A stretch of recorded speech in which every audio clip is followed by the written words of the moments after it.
માછીમારી કરી રહેલા આધેડને મગર ખેંચી ગયો હતો। તેનો મૃતદેહ મળી આવ્યો। ડભોઈ તાલુકાના ગામડી ઓરસંગ નદીમાં ગતરોજ ઈસમ માછીમારી કરી રહ્યો હતો। તે દરમિયાન મગરે શિકાર કરેલા આધેડનો મૃતદેહ બીજા દિવસે નદીમાંથી મળી આવ્યો હતો। ડભોઈ તાલુકાના ગામડીના ઓરસંગ કાંઠે શ્રમજીવી માછીમારી કરી રહ્યો હતો। તે દરમિયાન મગર આધેડને ખેંચી ગયો હતો।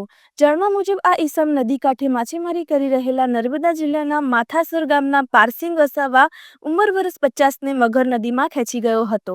રિપોર્ટર ફઝલ રજા ખત્રી।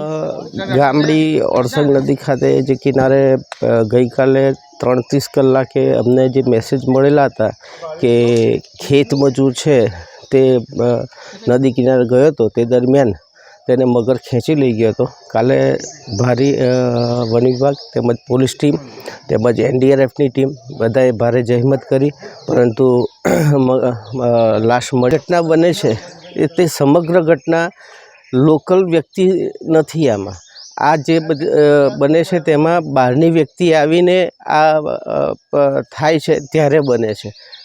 અવેરનેસ તો અહીંયાની જે આજુબાજુની જે લોકો છે તેનામાં તો છે જ કે ખરેખર અહીંયા આ પરિસ્થિતિ છે એટલે લોકો કંઈ અંદર જતા નથી ને આવું કૃત્ય બનતું નથી। તેમ છતાંય અમારા દ્વારા વધુમાં વધુ સાઇનબોર્ડ લગાવવામાં આવશે અને જનજાગૃતિના કાર્યક્રમ કરવામાં આવશે।